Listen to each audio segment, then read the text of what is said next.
j'aimerais que nous nous levions tous. Juste pour un bref instant, nous nous levons. Je sais que tu as dit des choses à Dieu depuis le début. Je sais que tu te réjouis des choses que Dieu a faites pour toi et tu as fait avec lui. Et je voudrais encore que nous ramenions nos pensées. Que nos pensées continuent à être connectées. Connectées à l'existence du grand roi.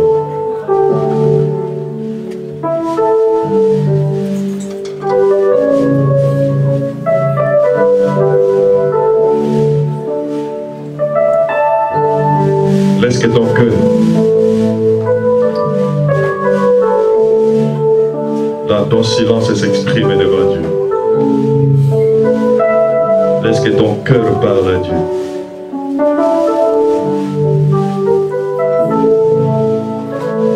Parce qu'il y a une certaine manière, maintenant là, entre toi et ton Dieu.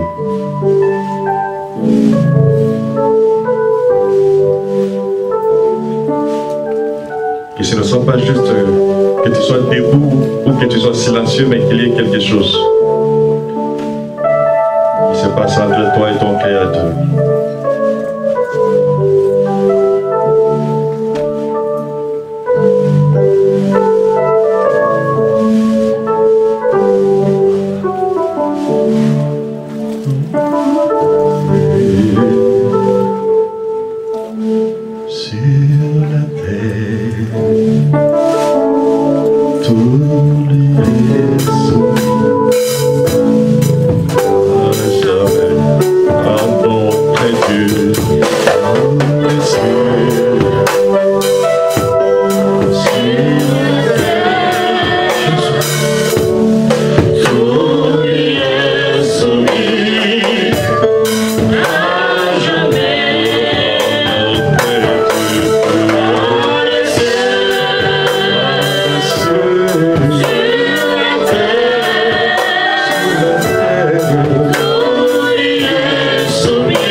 C'est pour nous cet après-midi, non pas seulement une joie, mais un devoir d'être là pour faire ce travail.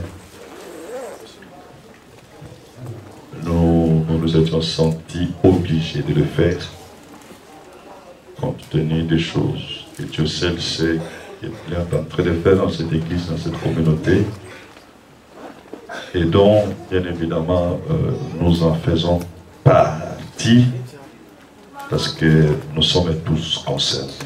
Alléluia. Amen. Je dis Alléluia. Amen. Autant nous sommes là dans la joie, autant il est pour nous indispensable de passer faire ce travail. Nous bénissons l'homme de Dieu, le pasteur Type, qui a bien voulu que nous venions pour partager ce moment cet après-midi ensemble. nous croyons que la grâce de Dieu fera ce travail au milieu de nous. Amen. Amen. Amen. Je me sens trop triste. Est-ce qu'il y a un problème? Est-ce qu'il y a une nouvelle que nous avons reçue? Est-ce que quelqu'un peut dire très fort Amen? Amen. Ne dis pas comme je dis, toi dis entre moi. Amen. Amen. Quand je viens de crier de l'autre côté, je suis encore venu continuer à crier. Alors toi, il faut le faire avec joie. Tu n'as pas encore crié aujourd'hui. Est-ce que nous pouvons crier très fort Amen? Amen. Jésus est vivant, n'est-ce pas? Amen. Que Dieu soit loué pour ce merveilleux moment. Nous voulons lire dans l'épître aux Romains, chapitre 12.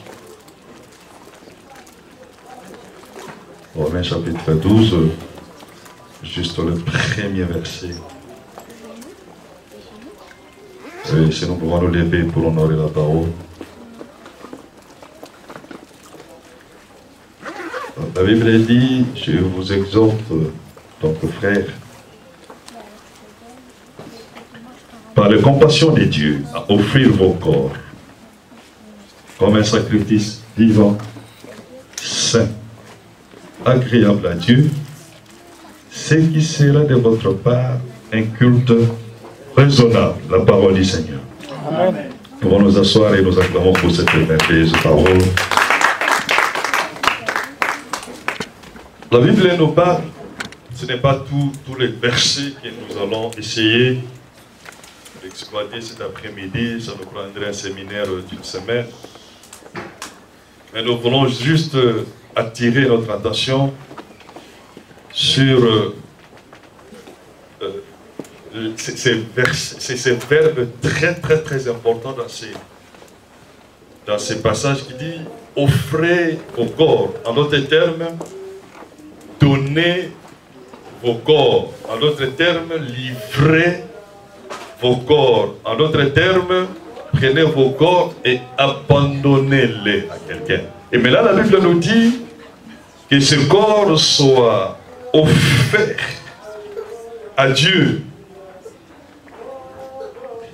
Nous devons, Église de Jésus, réaliser et comprendre que dans les choses de Dieu, telles que nous l'avons vu depuis le début, et qui continue à se réaliser ainsi, et il en sera ainsi jusqu'à la fin, il est question de donner. Dis avec moi, donner. Donner. C'est-à-dire, il n'y a pas une saison, il n'y a pas un moment, il n'y a pas une époque, il n'y a pas une circonstance où il s'est retrouvé que soit le Seigneur donne, soit la créature donne à Dieu. Et ici, il dit, c'est vous.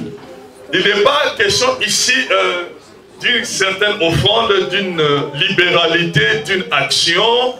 Non, non, non, non. Dieu dit, il s'agit maintenant de vous en tant qu'humain, en tant que créature, de par votre existence, de vous donner, de vous offrir. Déjà, Dieu lui-même qui est le champion de la donation, il nous l'a démontré de toutes les façons.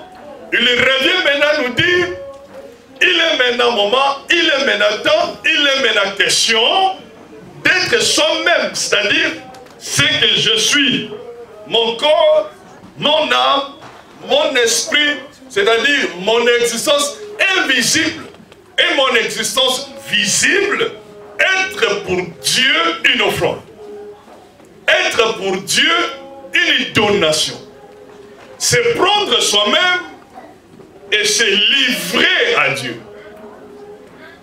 Et il ne peut en être qu'ainsi dans les choses de Dieu. Alléluia. Il ne peut qu'en être ainsi dans la chrétienté, il ne peut en être qu'ainsi dans la foi, parce que comment suis-je chrétien? Comment serais-je croyant du Christ? Comment servirais-je c'est Dieu, c'est Jésus, c'est roi, sans pour autant l'appartenir? Parce que quand nous nous donnons à Dieu, en d'autres termes, nous devenons sa propriété. Et il n'y a pas de possibilité. Il n'y a pas deux voies. Il n'y a pas un autre choix. Nous avons cru à ce Jésus. Nous nous sommes décidés de le suivre. Mais ça commence par devenir sa propriété. C'est-à-dire la propriété de Jésus. Si je peux m'exprimer ainsi, devenir la chose de Jésus.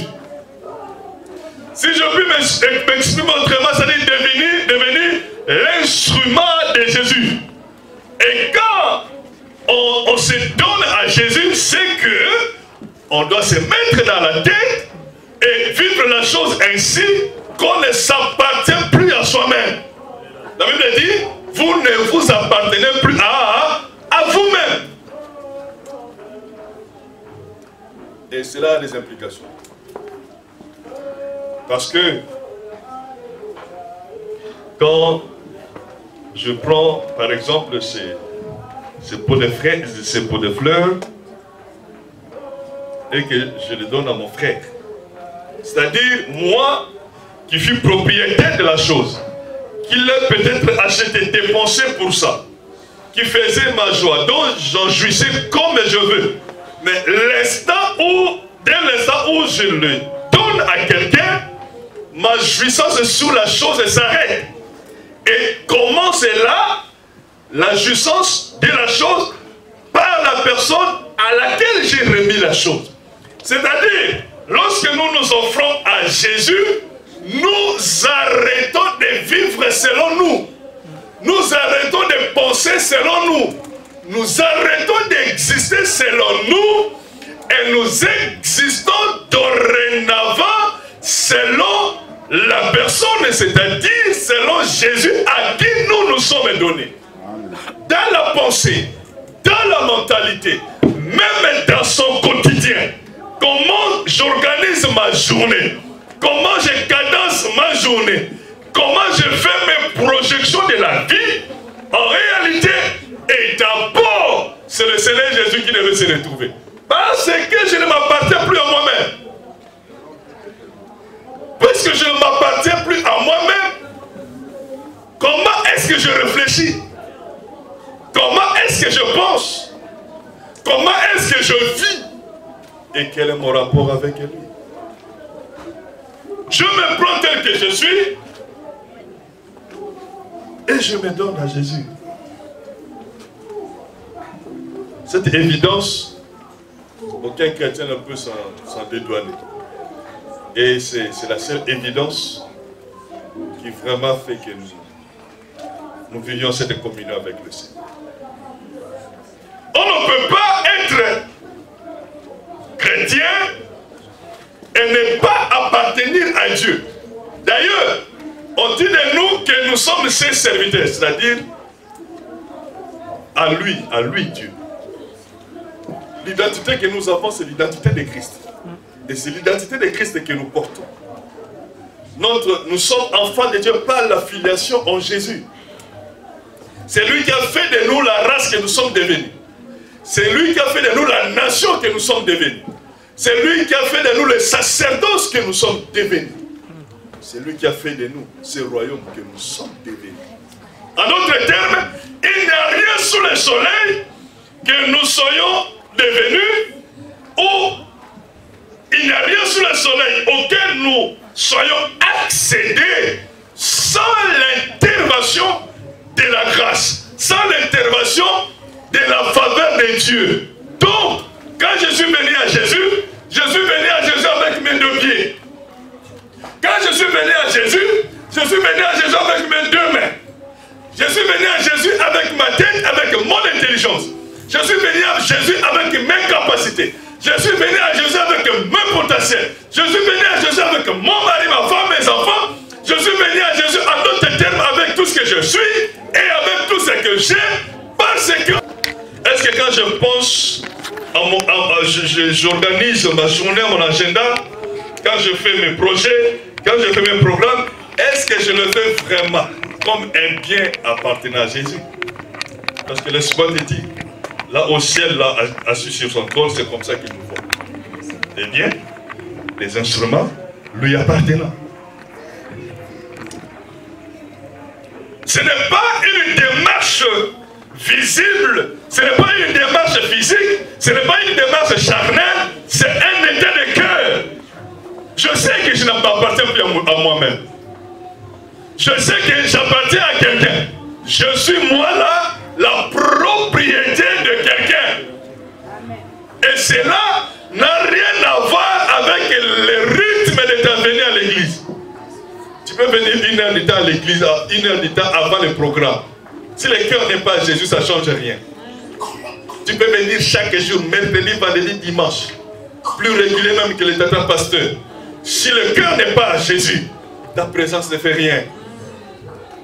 Tu peux donner tout ce que tu as pour faire je ne sais quoi dans l'église. Si cet état de cœur, cet état d'esprit n'est pas devenu une réalité en toi, ça ne changera rien. Ça n'a rien à voir avec le volume de l'adoration. Rien à voir avec ce que nous savons faire. Ça a juste à voir avec les cœurs. Est-ce que le cœur a été donné vraiment à Jésus? Le cœur qui est le domaine du choix. Le cœur qui est le domaine de la libre volonté, du libre arbitre. Le cœur là où nous décidons de ce que nous voulons, de ce que nous ne voulons pas. Qui est-ce qui contrôle ma vie? Qui est-ce qui a l'ascendance sur ma vie? Qui est-ce qui a l'autorité sur ma vie pour me dire ce que je dois faire? Est-ce que c'est encore moi et mon cœur? Ou c'est Jésus qui me dit comment faire les choses par rapport à ce qu'il me dit dans sa parole? Et cette existence-là, on doit le décider. Vous savez, dans les temps anciens, on immolait les sacrifices par les feux. Et puis, le sacrifice, la viande, tout ce qu'on y mettait dessus, à cause du feu, finissait par devenir du cendre. N'est-ce pas? Alléluia. C'est-à-dire, le sacrifice, immolé sur l'autel, finissait par devenir du cendre. En d'autres termes, finissait par devenir une poussière. Je vais dire, finissait par devenir invisible, inexistant. C'est là où le Seigneur veut que toi et moi nous arrivons. Des hommes et des femmes qui n'existent plus pour eux, mais qui existent pour le Seigneur. C'est là où il a dit, heureux le pauvre en esprit. Des hommes et des femmes dont la pensée entière, dont l'existence entière dépendent de Jésus. Nous pouvons être intelligents, nous pouvons avoir de gros diplômes, nous pouvons nous marier, c'est bien, toutes ces choses, ce n'est pas des péchés. Nous pouvons chercher à acquérir, nous pouvons vendre, nous pouvons vouloir posséder des choses. C'est légitime. Et c'est d'ailleurs les promesses de Dieu pour nous. Mais est-ce que mon cœur, est-ce que mon existence, je l'ai mis sur l'autel du Seigneur afin de disparaître pour spirituellement réapparaître pour le Seigneur afin de devenir entre ses mains utiles? Parce que comment le Seigneur viendra travailler avec toi? Comment le Seigneur viendra œuvrer avec toi? Comment le Seigneur viendra t'utiliser si tu n'as pas disparu pour réapparaître entre ses mains? Si tu ne t'es pas encore donné, tu ne sauras pas donner ce que tu as. Alléluia. Je dis Alléluia. Amen. Si toi-même, tu n'es pas encore devenu par ton cœur une donation pour le Seigneur, tu ne sauras pas donner ce que tu as. Même si tu as, tu ne sauras pas donner. C'est ce qui s'est passé avec ce jeune homme. Où il vient lui-même, personne ne lui a demandé, mais il vient quand même. Seigneur, que puis-je faire pour hériter le royaume? Le Seigneur lui dit, qu'est-ce que dit la parole, la loi? Il dit, tu aimeras, tu aimeras, tu aimeras. Le Seigneur lui dit, ok, c'est ça. Il lui dit, mais toutes ces choses-là, moi je les fais tellement bien. Peut-être même que je les fais au-delà de ce que tu peux imaginer. Et le Seigneur le regarde et il dit, ok, va tout ce que tu as.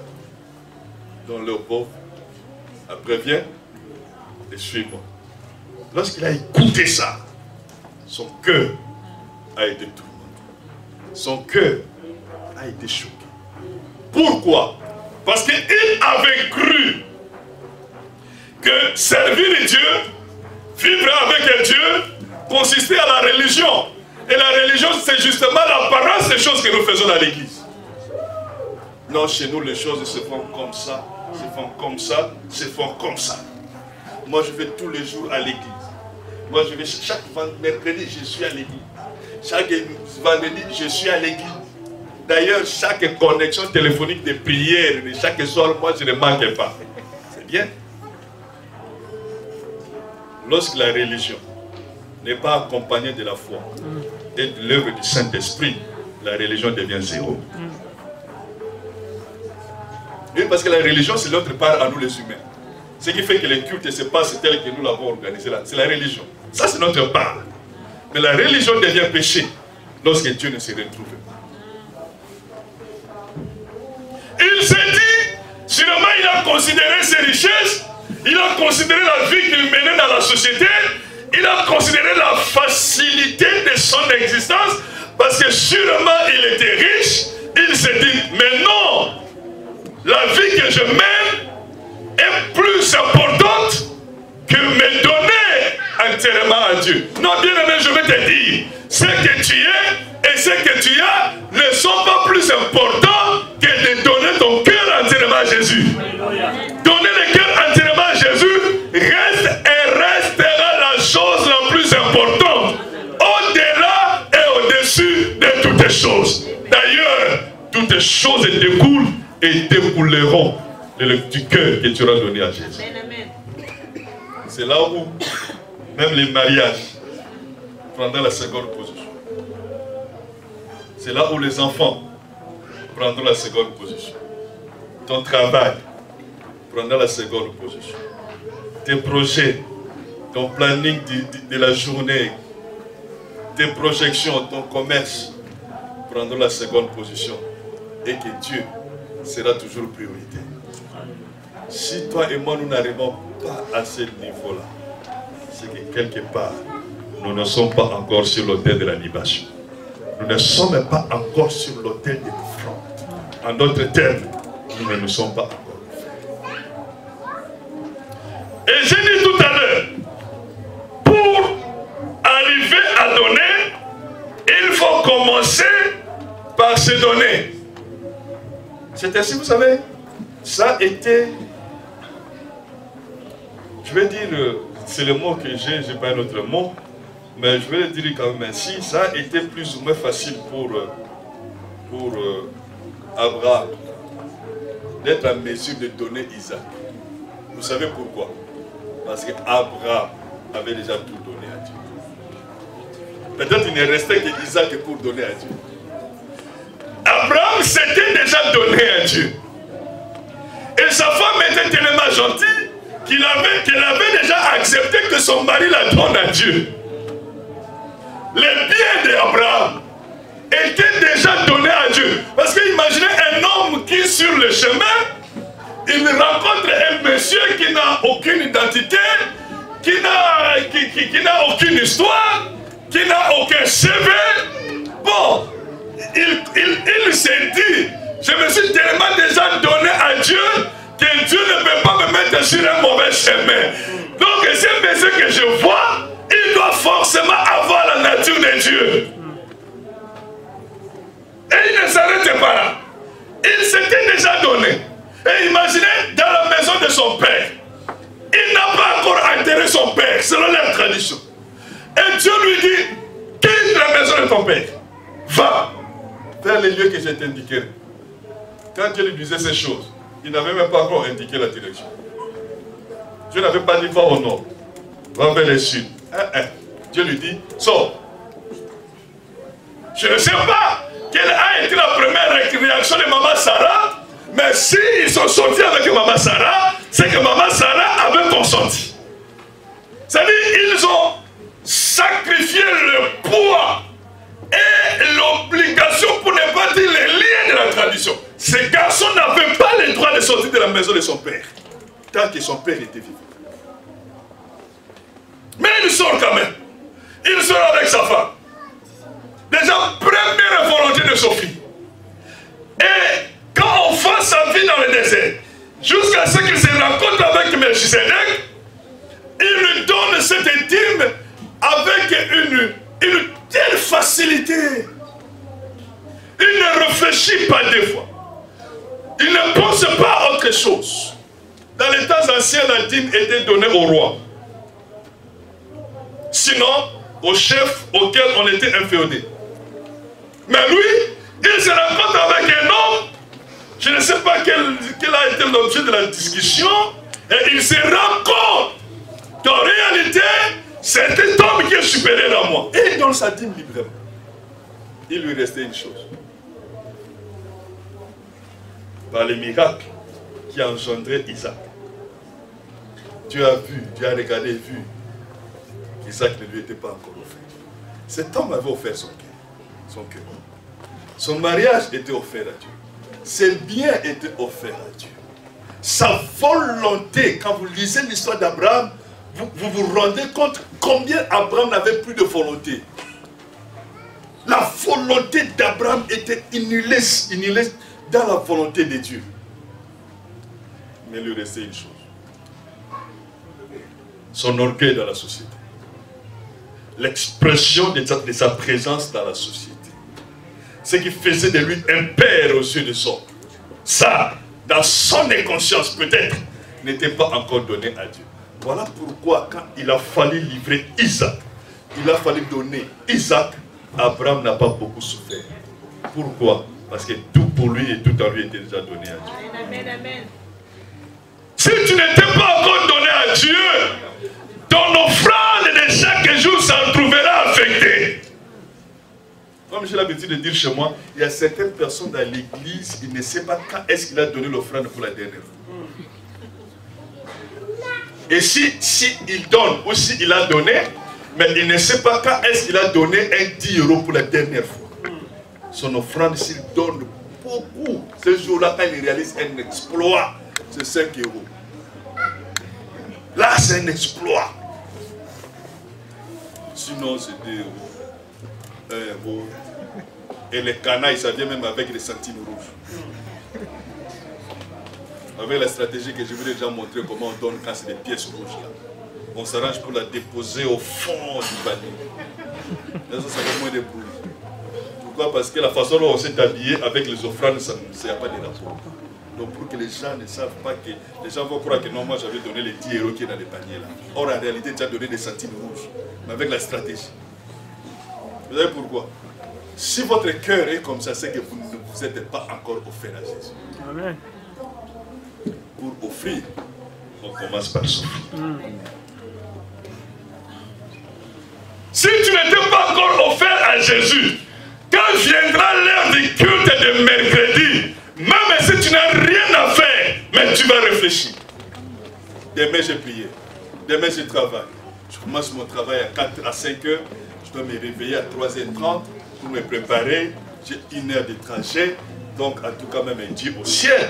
Dieu lui-même, il sait. Et de toute façon, c'est Dieu qui m'a donné ce travail. Ça, on réfléchit comme ça si on ne s'est pas encore donné à Dieu. On réfléchira comme ça le vendredi.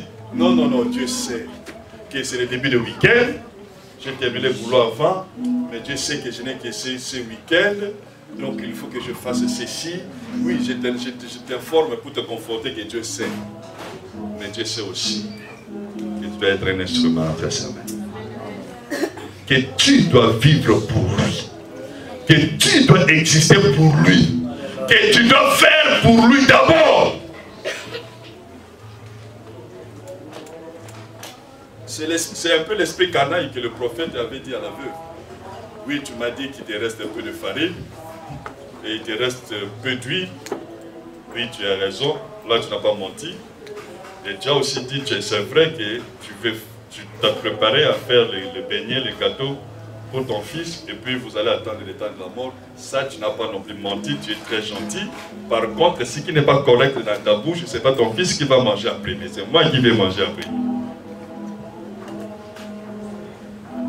Et j'imagine la dame regarder le monsieur, mais sûrement dans son cœur, il avait la pensée d'Abraham. C'est lui devant qui je suis. sur le maître supérieur. Et elle a accepté, elle a consenti. C'est vrai de préparer la chose, mais d'abord pour cet étranger.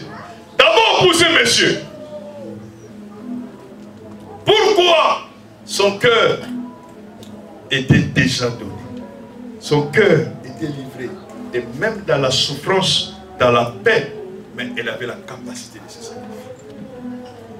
Si tu n'étais pas encore donné à Dieu, tout ce qu'on fera dans l'église, tu le regarderas de travers. Tu seras un éternel étranger dans ta propre église.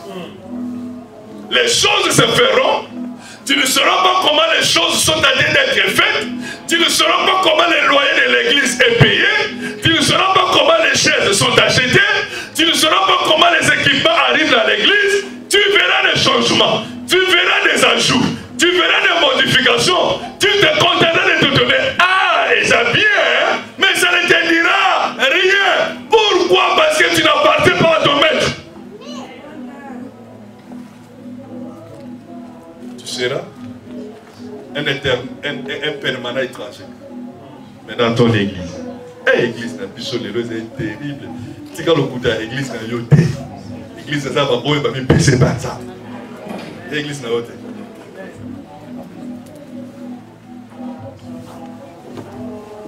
Si tu n'étais pas offert à Jésus, si tu n'es pas sur l'autel de la libation, les problèmes du frère, tu le regarderas à distance. De toutes les façons, le pasteur va s'en occuper.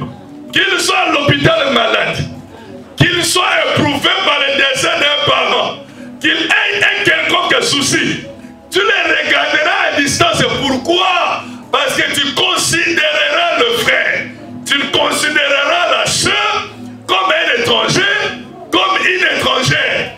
Puisque toi, tu n'appartiens pas à Dieu, donc vous n'avez pas le même papa. C'est pourquoi ton cœur n'est pas par rapport à son problème.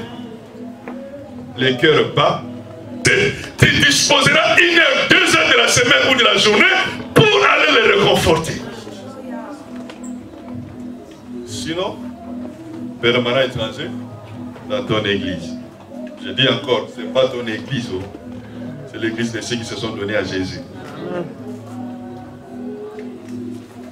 Parce que lorsque le maître avait planté, la Bible dit, la bonne semence avait germé, mais il y avait aussi les mauvaises herbes qui avaient poussé.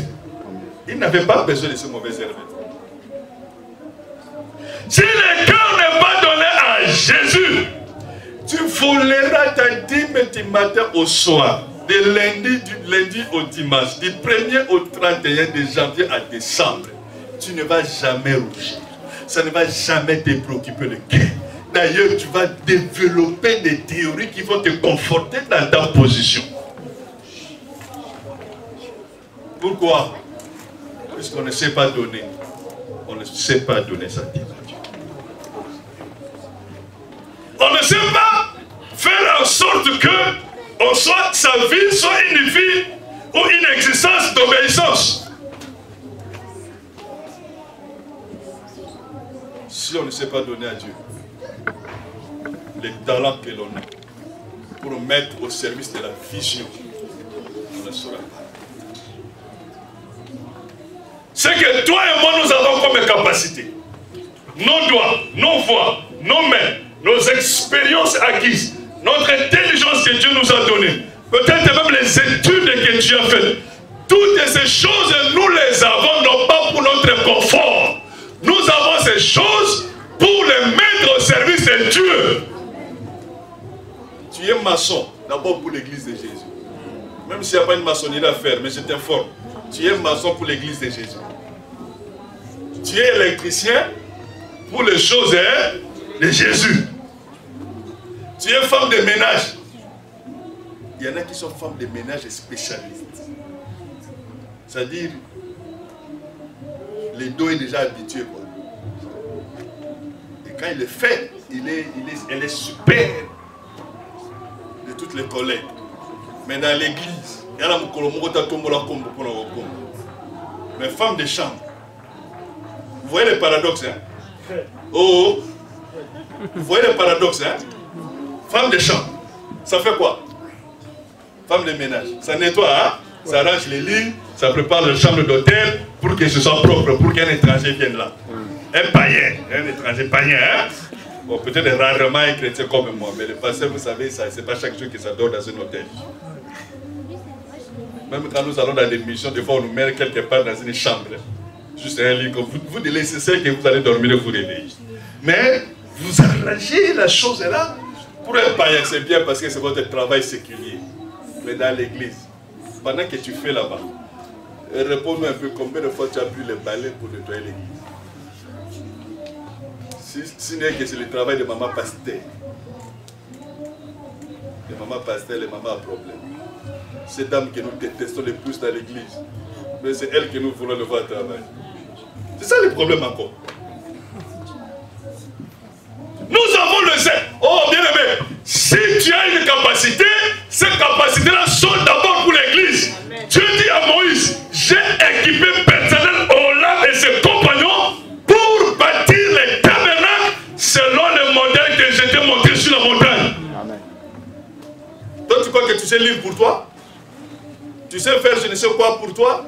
Tu crois? Non, c'est d'abord pour l'église. Et le séculier vient en deuxième position. Tu n'as pas cette capacité-là, tu n'as pas cette intelligence-là. C'est vrai, Dieu veut te voir là-bas travailler. Mais c'est bien vrai encore que Dieu veut te voir travailler ici. Quelle capacité tu as? Et qu'est-ce que tu ne sais pas mettre au service de Dieu? Et si tu ne sais pas mettre au service de Dieu, aujourd'hui je te dis le diagnostic. C'est parce que tu n'étais pas encore donné à Jésus. Je dis bien, tu n'étais pas encore donné à Jésus.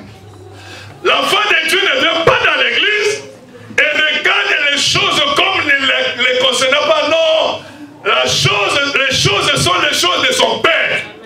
Donc ça lui concerne. On ne regarde pas les choses de Dieu à distance. Et on ne peut pas être à l'aise en regardant les choses de Dieu à distance.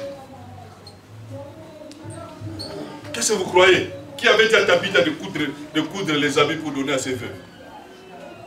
Non, personne ne lui a dit. C'est pas Pierre, c'est pas le pasteur de son église. Elle s'est juste rendue compte qu'elle sait coudre. Elle s'est juste rendue compte que dans son église, il y avait des veuves et des orphelins.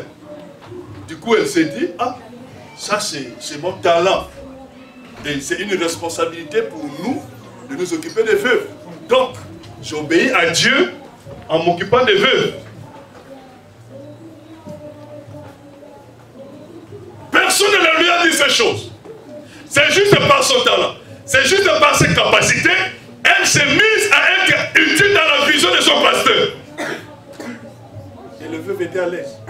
Sans pour autant qu'il y ait réunion de diacre. Sans réunion de diacre. Sans réunion pastorat. Mais le veuve dans l'église était à l'aise. Parce qu'il y avait une mondimi qui s'occupait d'elle. Et un jour, la faveur de Dieu a suivi cette femme. Pourquoi? Quand on se donne à Dieu et que automatiquement on aura la facilité de tout donner à Dieu, il y a la faveur de Dieu qui vous suivra. Amen. Dieu ne reste et ne restera jamais insensible. L'identité d'Abraham a changé parce qu'il avait donné son fils. Cette femme est revenue à la vie parce qu'elle avait donné, elle avait mis ses talents au service de Dieu. Personne ne le lui avait demandé.